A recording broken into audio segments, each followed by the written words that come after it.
Hello students, लीजिए एक बार फिर हम आपके सामने हाजिर हैं।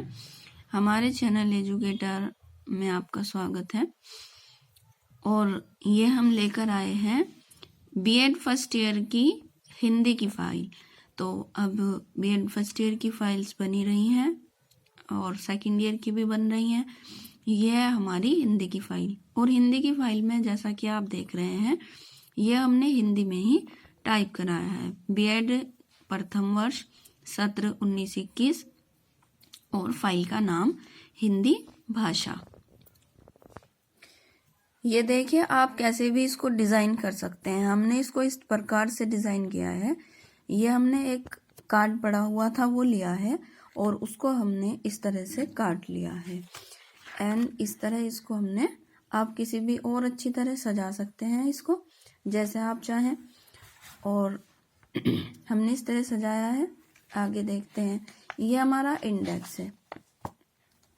इंडेक्स हमने क्या क्या लिखा है ये यहाँ पे सब जानकारी हमने यहाँ पे लिख दी है, प्रस्तावना से लेकर के और ये कहानी तक। कहानी लिखी है हमने, विवेक से करे हर काम। आगे चलते हैं। ये देखिए, यह हमारी प्रस्तावना। आप इसको अच्छे से देखिए और यहाँ से इसका रोककर स्क्रीनशॉट भी ले सकते हैं और अपना काम तो आप यहाँ से देखकर कर ही सकते हैं। जैसा कि आप जानते हैं, हमारी वीडियो बहुत ही सिंपल होती हैं और कोई इसमें समझने की कोई भी दिक्कत नहीं होती। लैंग्वेज के हिसाब से हमने यहाँ पे एक फोटो भी लगाया है, आप देख लीजिए जो आप लगाना चाहें। आगे चलते हैं। ये हमारा पेज नंबर 2 है। भाषा के प्रकार, मातृभाषा, राजकाज की भाषा, भाषा के रूप, मौखिक भाषा, लिखित भाषा, सांकेतिक भाषा, आप सभी जानते हैं। और ये देखिए, ये हमने सांकेतिक भाषा, एक बच्ची का फोटो लगाया है जो संकेत से बात कर सकती है, इशारे से मतलब। ये देखिए वर्णमाला है, आप सभी जानते हैं ये वर्णमाला है। और एक फाइल, इस फाइल की एक और ख़ास बात है, आप कोई भी कंपटीशन लेवल की तैयारी अगर कर रहे हो तो उसमें भी ये काम आएगी। ना ही सिर्फ बीएड में बल्कि ये और भी पेपर में काम आने वाली फाइल है। ये देखिए, ये इसको हमने ऐसे लगाया है, स्वर व्यंजन काट कर इसको सजाया है यहाँ पे। और ये है, अच्छे से देख लीजिए इसको। किसी भी कंपटीशन के लिए भी ये यूजफुल है जिसमें हिंदी का पेपर हो। वर्ण के भेद, वर्ण के 2 भेद हैं, स्वर्ण वर्ण और व्यंजन वर्ण। फिर ये आगे हैं, स्वर्ण वर्ण और स्वर वर्ण के 3 भेद होते हैं, ह्रस्व स्वर, दीर्घ स्वर, संयुक्त स्वर। व्यंजन वर्ण, अब आगे देखिए 5 नंबर, पेज नंबर 5 पे ये है, व्यंजन लिखा है। फिर व्यंजन के पार्ट्स हैं, वर्ग, स्पर्शी, अंतस्थ, ऊष्म, संयुक्त, क्षिप्ति, गुण। और फिर ये अलग अलग तरह से बताया है, बोलने का स्थान भी यहाँ पे लिखा गया है, कौन सा कहाँ से, ये वाले मुंह के कौन से भाग से कौन सा वर्ड शब्द बोला जाता है। ये देखिए, यहाँ पे ये अंतस्थ व्यंजन, ये अलावा आप जानते भी होंगे। और या बनता है ई ए से, ला बनता है ला आ से, रा बनता है री आ से और वा बनता है उ आ से। फिर ये ऊष्म व्यंजन हो गए, ऊष्म व्यंजन के बारे में है। फिर और संयुक्त व्यंजन के बारे में, संयुक्त व्यंजन ऐसे बनते हैं जैसा कि टेट का पेपर होता है, उसमें भी ये काम आने वाली चीज़ है। वहाँ से उस पेपर में यही बातें पूछी जाती हैं, वर्ण से, वर्ण वाले पार्ट से यही बातें पूछी जाती हैं। उपक्षिप्त जैसे द्विगुण, जैसे इस तरह बनेगा। अब द्विगुण, जैसे द्विगुण देखिए, उपक्षिप्त हो गया, हिंदी वर्णमाला में अन्य भाषा की वर्णमाला से शामिल ल और लर जो संस्कृत में था वो लिया गया है। और यह द्विगुण जो हिंदी वर्णमाला के 2 गुणों से मिलकर बनते हैं, एक ये वाला और एक इसकी दूसरा गुण, इसकी ये बिंदी, दूसरा गुण ये हो गया, एक ऊपर वाला और दूसरा गुण इसकी बिंदी हो गया। तो इस प्रकार वर्ग 25 होते हैं और अंतस्थ 4, ऊष्म 4, संयुक्त 4, द्विगुण 2, तो कुल होते हैं 39 39। कुल स्वर 13, कुल व्यंजन 39, कुल अक्षर 52 और केवल व्यंजन ये है 39। पेपर में जो है 35 लिखना है हमको। यहाँ पे केवल व्यंजन जब लिखेंगे तो हम यहाँ पे 35 लिखेंगे। ये उच्चारण स्थान है, जैसा कि आपने अभी कुछ टाइम पहले जो पेपर हुआ है उसमें आया था। तो इसकी बहुत अच्छे से तैयारी करें, ये नहीं कि आप लिख कर छोड़ दें। लिखना तो ज़रूरी है ही, लिखा तो जाएगा ही, लिखोगे तो हो ही आप लोग, लेकिन इसको समझना भी आपको पड़ेगा क्योंकि टेट का पेपर देना है। और टेट की तैयारी साथ साथ लेकर आप चलें तो मेरे हिसाब से ज़्यादा बेहतर रहेगा। 7 पेज नंबर पे ये इस तरह से सब पहले उच्चारण स्थान लिख लिए, फिर स्वर लिख लिए कौन से आएंगे, फिर वर्ग लिख, अंतस्थ लिख लिया, फिर ऊष्म का पाठ आ गया, फिर उक्षिप द्विगुण का पाठ आ गया। अब आप देखिए उक्षिप द्विगुण में सिर्फ ड और ढ आ रहे हैं, बाकी उक्षिप्त और द्विगुण में कोई नहीं है क्योंकि ये हमने पीछे भी पढ़ा है। फिर स्वर विभाजन हो गया यहाँ से मूल स्वर, बस आप ये पढ़ सकते हैं, वीडियो लंबा हो जाएगा ज़्यादा, तो इसलिए हम देखते हुए चलते हैं। पेज नंबर 8 पर महाप्राण, अल्पप्राण, सघोष वर्ण, अघोष वर्ण, ये सांस से रिलेटेड होता है। अधिक श्वास निकले, कम श्वास निकले। महाप्राण अधिक श्वास, अल्पप्राण कम श्वास।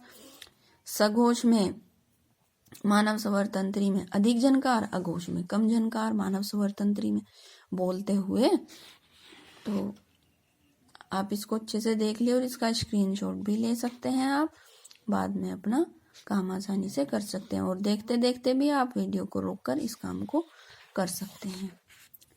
अगला पेज नंबर 9 पर चलते हैं। यहाँ पे शब्द रचना बताई गई है। शब्द रचना शब्द वर्णों का सार्थक समूह जो शब्द कहलाता है। शब्द 2 प्रकार के होते हैं, सार्थक और निरर्थक। सार्थक बताया जिसका कोई अर्थ हो, निरर्थक बताया जिसका कोई अर्थ ना हो। जिसका अर्थ हो जैसे चाय हो गया, और जिसका अर्थ ना हो वाय, जैसे बोल भी देते हैं चाय वाय ले आना, तो उस तरह से। और ये उत्पत्ति के आधार पर है। उत्पत्ति के आधार पर ये 3 प्रकार होते हैं, उत्पत्ति, स्रोत और निर्माण। फिर इसके आगे 3 पार्ट हो गए हैं, रूढ़, यौगिक, योग रूढ़। स्रोत में तत्सम, तद्भव, देशी विदेशी आ गए। निर्माण में उपसर्ग और प्रत्यय आ गए। उपसर्ग और प्रत्यय पूछा जाता है, तद्भव और तत्सम पूछा जाता है टेट के पेपर में। रूढ़ यौगिक पूछा जाता है, योग रूढ़ पूछा जाता है, देशी विदेशी पूछा जाता है। तो ये आप कंपटीशन के लिए भी इस फाइल से बड़े आसानी से तैयारी कर सकते हैं। ये मैं आपको बार बार बता रही हूँ ताकि आपको ध्यान रहे। उत्पत्ति के आधार पर इस तरह हो गया। रूढ़ शब्द मैं आपको जरा सा समझा देती हूँ कुछ। रूढ़ शब्द वो होते हैं जो परंपरा में बोले जाने वाले शब्द हैं, जिनको खंडित नहीं किया जा सकता। जैसे गाय हो गया, विद्या हो गया। और इसका संधि विच्छेद ये देखिए, गा प्लस आ प्लस ई प्लस ए, तो ये हमारा गाय बन गया। इस तरह से ये लिखा भी है, वन जिनकी ध्वनि को खंडित करके कोई अन्य शब्द ना बनाया जा सके, जिन शब्दों की उत्पत्ति को ज्ञात नहीं किया जा सकता, वे शब्द परंपरा में बोले जाने वाले शब्द हैं। अब आप समझ गए होंगे। इसी तरह दया है, जल है, कुत्ता है। फिर यौगिक रूढ़, 2 रूढ़ शब्दों को मिलाकर जो बने शब्द होते हैं। आप समझिए इस बात को, 2 रूढ़ शब्दों को मिलाकर जो शब्द बनते हैं, जैसे विद्या प्लस आल्य तो विद्यालय, ये हो गया यौगिक रूढ़। जल प्लस पान, ये हो गया यौगिक रूढ़। ओके। और मतलब सॉरी, ये तो हो गया यौगिक शब्द, दो रूढ़ शब्दों को मिलाकर जो बनते हैं शब्द, ये तो हो गया यौगिक शब्द। और यौगिक रूढ़ शब्द वो होते हैं, इनसे मिलते तो रूढ़ शब्द ही हैं, जैसे कि यहाँ पे मिले, परंतु उस शब्द का अर्थ किसी अन्य या तीसरे के लिए होता है। जैसे लंबोदर, लंबो प्लस दर है ना, तो लंबो प्लस उदर, तो ये गणेश के लिए हो गया। नील प्लस कंठ, ये के लिए हो गया। महा प्लस वीर, ये हनुमान के लिए। जग,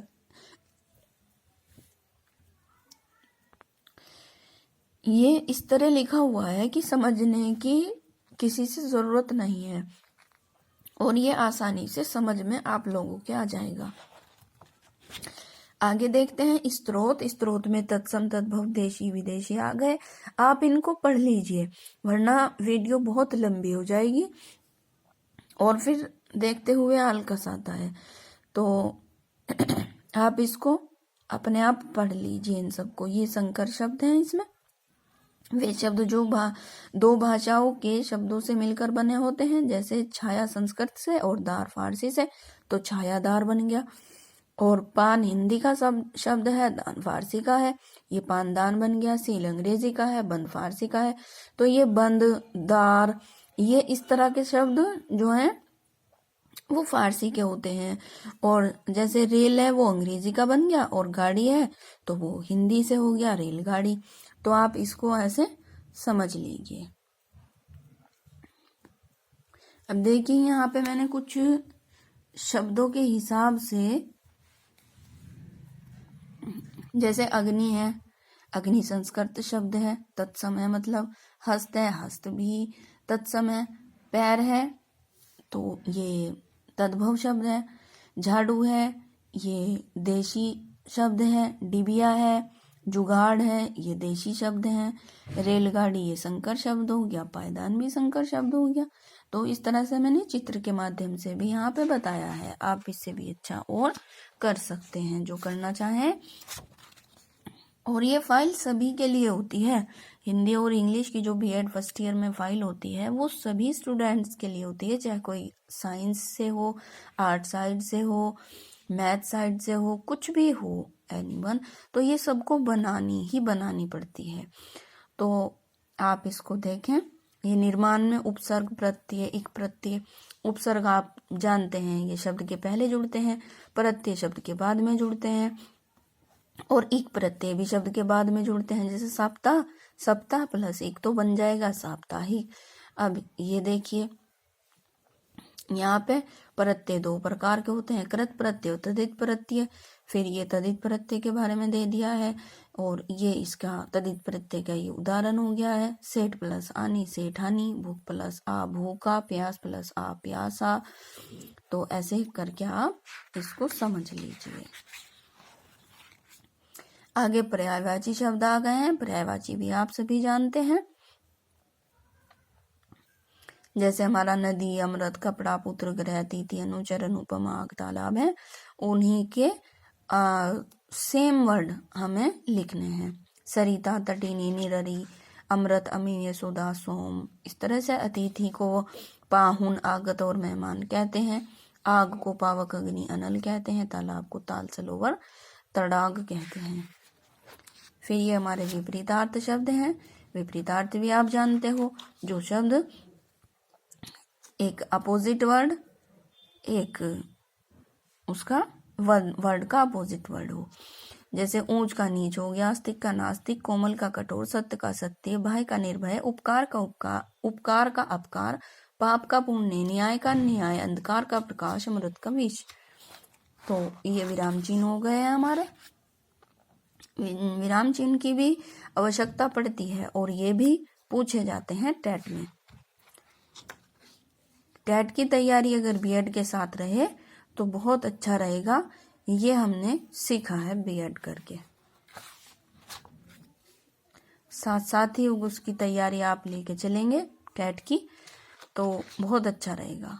आपको ज़्यादा मेहनत नहीं करनी पड़ेगी, और आसानी से आपका टेट क्लियर हो जाएगा। टेट के बारे में एक बात और, टेट के बारे में जब आप पढ़ते हैं ना, तो उससे हमारा बीएड को भी फायदा मिलता है। बीएड में जो पेपर होते हैं अब ये लिखाई का काम तो फटाफट आप कर लीजिएगा, बट जब आप तैयारी के बारे में ज़्यादा ध्यान दीजिए, बीएड के जो पेपर होते हैं ना उसके बारे में ज़्यादा ध्यान दीजिए, क्योंकि आप जो लिखेंगे उस पे आपको नंबर मिलेंगे, ना कि आपको इन फाइल्स पे नंबर मिलेंगे। ये तो जो स्कूल वाले चाहेंगे वो देंगे नंबर। तो आप लिखना तो ये ज़रूरी है ही, बट अपना याद करने पे ज़्यादा फोकस कीजिएगा। ये समास है। समास का मीनिंग होता है संक्षेप, मतलब छोटा, जैसे राजा का पुत्र राजपुत्र, ये छोटा हो गया, इसमें संबंध कारक चिन्ह है। समास रचना विग्रह, समास विग्रह, ये हो गया। अब इसके बारे में आप पढ़ लीजिएगा।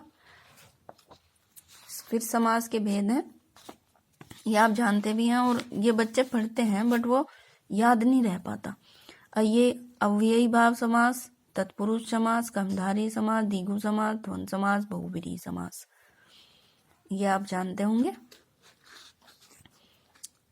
द्वंद्व समास में दोनों शब्द महत्वपूर्ण होते हैं। द्विगु समास में जो है इसमें गिनती का जिक्र होता है, चौराहा जैसे 4 रास्तों का समूह वगैरह। बहुव्रीहि समास किसी दूसरे नाम के लिए। और अव्ययी भाव में ये आता है आ, प्रति, यथा, भर, बे, अनु, तथा, यथा।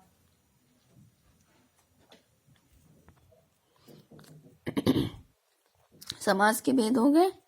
फिर ये समास ये हो गए, कारक ये हो गए और विग्रह इनका ये हो गया। ठीक है, ये कर्मधारय समास के बारे में लिखा है, ये द्वंद्व समास के बारे में लिखा है। फिर ये द्विगु समास के बारे में, जैसा कि मैंने अभी बताया था, चौराहा 4 रास्तों का समूह, शताब्दी 100 वर्षों का समूह, इसे बहुव्रीहि समास है।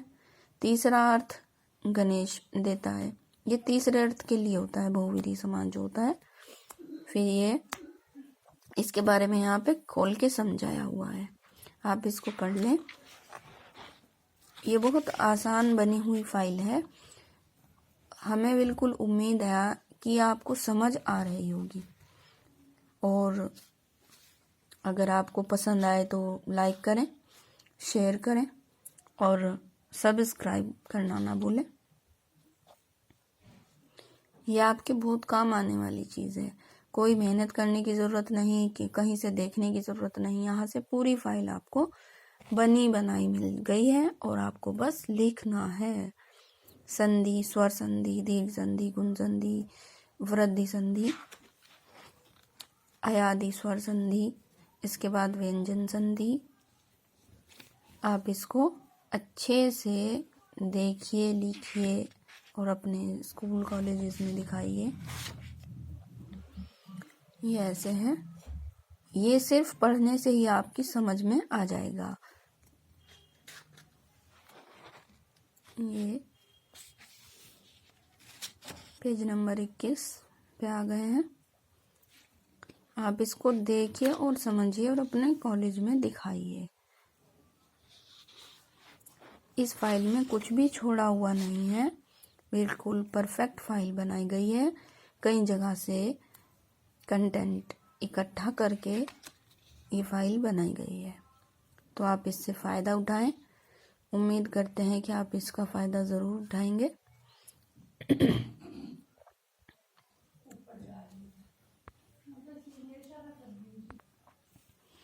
ये 22 पेज नंबर है, विसर्ग संधि। आप इसके बारे में अच्छे से पढ़ लीजिए और इसे रोक करके इसका स्क्रीनशॉट भी ले लीजिए। ये हमारे शब्द के प्रकार। वीडियो लंबी हो जाएगी, आपको देखने में मुश्किल होगी, तो इसलिए मैं इसको आपको सिर्फ दिखा रही हूँ। आप इसको देखिए। शब्द के प्रकार विकारी अविकारी, फिर ये इसके बारे में सब लिखा है, आप इसको पढ़ लीजिए। इसमें कोई परेशानी की बात नहीं है, आपको समझ आ जाएगा आसानी से। ये सर्वनाम के बारे में है, सर्वनाम के भेद। ये यहाँ पे जो यहाँ से ये हम देख के गए थे सर्वनाम के भेद, वो ये हैं: पुरुषवाचक सर्वनाम, निश्चयवाचक सर्वनाम, अनिश्चयवाचक सर्वनाम, संबंधवाचक सर्वनाम, निजवाचक और प्रश्नवाचक। ये नाम से ही समझ में आ रहा होगा आपको।